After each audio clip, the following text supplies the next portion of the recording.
喺宏福苑5級大火發生之後，有居民主動聯絡我，而喺事件發生嘅第2、3、4日，我亦到咗現場，同幾位宏福苑嘅居民進行咗詳細嘅訪問。我亦希望各位觀眾留意，本集會着重俾居民分享對災後支援嘅感受同埋請求，同埋佢哋對某焦點人物嘅睇法，為居民提供多一個發聲渠道。時間翻去事發嘅第3日，我到咗廣福村嘅馮良傑紀念中學，向其中一戶受影響嘅居民了解。其實喺今次世紀級嘅火災咧，見到其實香港人嘅自救啦，佢哋自發一啲嘅義工啦，所有啲人咧，小朋友啊，或者啲中學生啊，成日都有冇嘢幫手啊？即係有時佢哋好多人都係睇新聞睇到喊晒啦，即係個個就算唔係住喺大埔，唔係住喺宏福苑嘅，其實都會一齊喺呢個嘅情緒裏邊嘅。但係所有啲關愛隊喺度做咩？影相，佢係製造混亂，唔係幫手。今日我聽到啲關愛隊，佢哋係要義工撤離場，然之後將物資交俾關愛隊。嗰啲關愛隊嗰啲冚唪唥都老嘢，但你睇下成個大陸佬咁樣，你睇影相啦，你睇下嗰日去第一次去問咯，我話申請唔知乜嘢喺邊度，喺度畫手畫腳，都唔知去邊，都唔睬佢啦。我走去問啲僆仔啦，乜柒都唔知，好柒嘅嗰啲係啲嬸嚟嘅，大媽嚟嘅。邊有嗰啲香港人咁好啊？好似話齋嗰啲唔知唔係香港人嚟嘅，嗰啲關愛隊嗰啲人。居民第一身嘅感覺就係關愛隊淨係企喺度，乜都見唔到佢哋有特別去做過。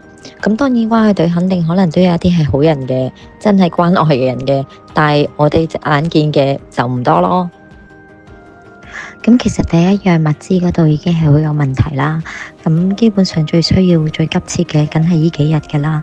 咁竟然係嚟到琴日清咗場之後，就各散，有冇任何資訊，我哋都唔知去邊度拎。總之就係見到邊個機構門口有，咁我哋先至有得拎咯。咁第二樣嘢就係關愛隊又係揾佢哋有咩可以協助到呢？究竟佢哋能夠提供到啲乜呢？佢哋係冇發放過俾我哋知，我哋亦都冇任何途徑諗到可以點樣揾佢哋，連個電話都冇擺低，點去查詢啊？一位女士亦提到，有市民喺火災之後自發做咗一個 app 俾居民更新情況同埋報平安，方便消防員了解邊一個單位最急需要救援。其實我哋香港人係救緊自己香港人。呢位女士同時希望向一班喺火災入邊拼命拯救生命嘅消防員、救護員表示謝意。佢提到，就算有消防員全身濕晒、全身黑掹掹，都唔敢攞物資，希望將食物同埋水留俾災民。佢哋真係好好，想喺呢個機會就多謝啲消防員啦，同埋啲救護啦。咁佢哋真係揾命搏，係救翻啲死傷者翻出嚟啦。不論係動物又好啦，傷者又好啦，死者又好啦，真係好多謝我哋咁多位嘅消防員。喺感謝拯救人員同埋義工嘅同時，作為宏福苑嘅災民就對前任法團顧問民建聯嘅黃碧嬌向傳媒聲稱呢區唔係我覆蓋嘅講法好不滿，批評佢連累宏福苑嘅居民。我睇到電視機呢，就黃碧嬌去吊唁，但係呢，佢出嚟嗰陣時呢，就好多嗰啲老人家圍住佢。平時我哋見到佢呢，就好多後生嘅喺佢前邊後邊嘅擁佢嘅，今次就特登揾啲老人家圍住佢，驚你啲人鬧佢啊嘛。跟住佢啲老人家即係喺前邊嘅，咁啲後生咪唔敢喐咯，驚整親啲老人家嘛。即係佢條屎橋，即係諗出嚟嘅，幾叻，正一衰人嚟嘅。黃碧嬌真係冇佢，我哋使乜咁樣啊？好似話齋今日咁淒涼啊！嗰個黃碧嬌咧有咩事就成日話出嚟宏福苑嘅選票嗰陣時啊又成啦。我哋去咗幾日啊，喺馮良傑啊嗰啲社區會堂，未見過黃碧嬌噶，咁多日啊，我哋走咗咁多個場啊，未見過佢嘅。你話死去邊啊？琴日專登去話去寫字樓，佢都唔喺度啊，行開咗啊，咁抵死啊！就係佢有份累埋我哋咁樣為宏福苑咁慘咁樣。如果冇佢喺度，唔使咁慘啊！真係。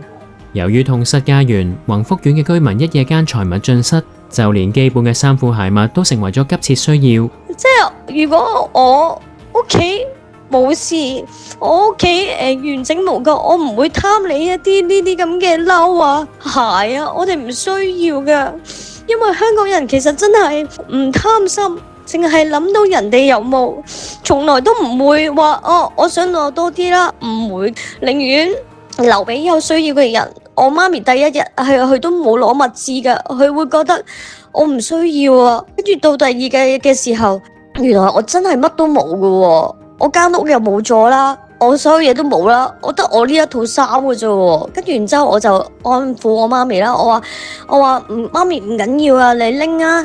不過喺呢個充滿人情味嘅時刻，竟然有部分貪心嘅人濫用市民嘅善心。對於有非居民去攞呢個嘅物資呢，其實我知道好多義工呢都好勞氣，即係有一啲外界啊啲大媽，佢唔係住喺嗰區嘅，跟住之後見到Facebook 啊或者 Flag 啊，見到可能有佢自己中意覺得貴嘅奶粉啊，咁佢就會過嚟攞。咁我見到啲義工呢，佢都會問佢喺邊度嚟㗎？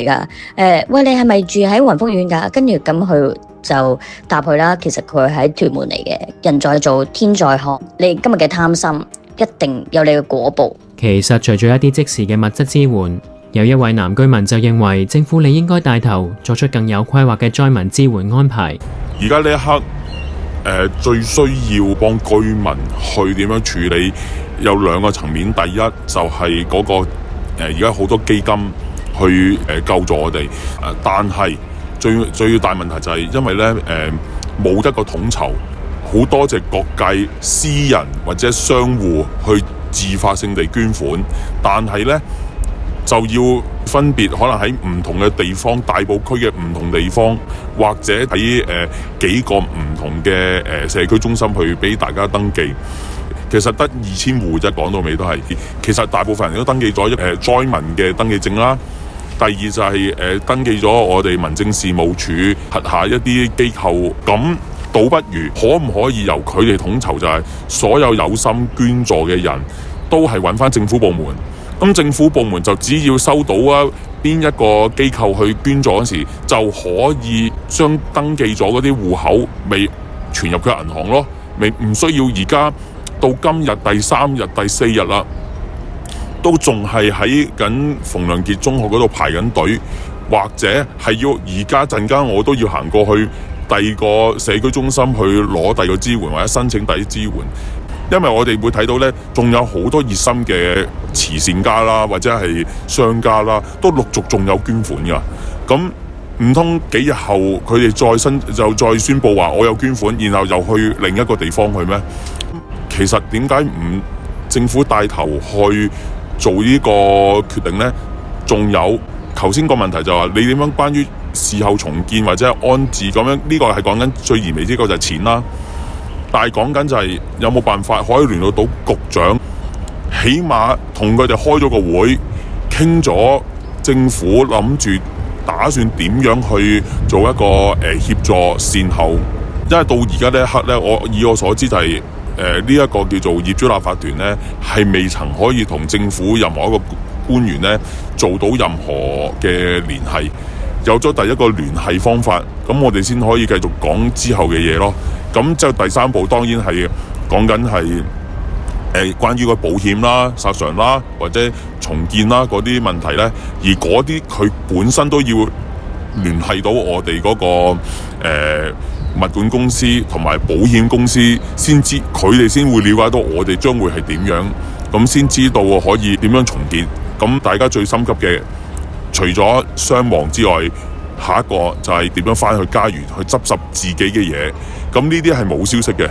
其實因為只能夠大家都係靠翻傳媒嘅幫手，大家自己各自各睇新聞，就冇一個好正規可以由法團知道最新嘅資訊話翻俾大家聽。咁希望而家開到第一次會，同埋統一嗰個資金嗰個收集同發放，咁啊最迫切咯。除咗請求政府擔當統籌嘅角色，喺在場嘅另一個男居民表示，目前嘅房屋居住問題亦急需要解決。咁短期嘅啱啱嗰個居民都講咗啦，咁其實而家講緊做中長期啦，即係中期嘅就係講緊，咁究竟喺呢段期間，咁究竟係嗰個居住安排係點樣？因為而家係一個好臨時，可能得14日嘅一個臨時居所，咁14日之後佢又點呢？因為而家講緊，如果真係個重建嘅話，可能係2年3年嘅事。咁呢一個我哋叫 interim period 係究竟政府點安排呢？呢個居民其實都好期望政府有一個中期嘅居住安排啊。咁長期啦，就係講緊咁，無論係即係復修好啊，或者係嗰個重建好，咁嗰個嘅即係嗰個資金啊，政府嗰邊係點樣統籌到一個支援呢？因為我哋啲居民呢都知道，即係政府每次救災，即係國內災好，其他地方災好，都係講緊100幾廿億咁出去。咁而家我哋居民面對緊咁大嘅一個災難啊，即係家園盡毀，真係燒到通晒。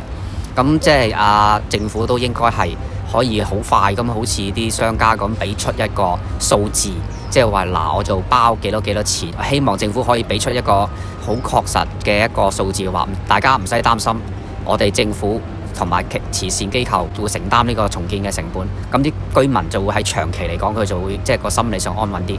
其實有好多居民喺火災發生之後，分別曾經到過幾個物資中心領取生活必需品。喺過程入邊，有居民就發現各個中心嘅人員處理物資嘅方式都有好明顯嘅分別。有時都會覺得咧，我哋攞咁多物資好似唔係咁好咁樣。喺訪問嘅時候，受訪女士指佢同家人曾經到過東昌街康體大樓攞必需品，認為東昌街嘅義工好有人情味，而且好為災民着想。咁去到攞衫褲鞋襪嗰啲地方啦，咁佢哋好分門別類啦，好好嘅 arrangement。佢哋啲義工係要咩鞋？好，我即刻開俾你。嗰啲箱咧未開嘅，有冇戒刀？有戒刀，即刻大家一齊撕開佢啦！喂，佢冇呢個 size， 有冇男裝呢個 size？ 一對夠唔夠？使唔使要愛多幾句？要唔要小朋友嘅衫褲鞋襪？成個氣氛係好好，因為佢真係覺得你係需要，因為香港人救香港人嘅時候，佢唔會諗你係咪貪心去想攞多啲貨，而係想希望各界幫手嘅時候去幫到你，可以出一分力。喺本集嘅最後，我想特別感謝幾位宏福苑居民嘅信任。我非常明白大家喺呢種情況下向我提供資訊的確唔容易，而目前我正係準備緊另一集關於宏福苑事件嘅影片內容，梳理更多事件嘅來龍去脈。感謝各位關注事件。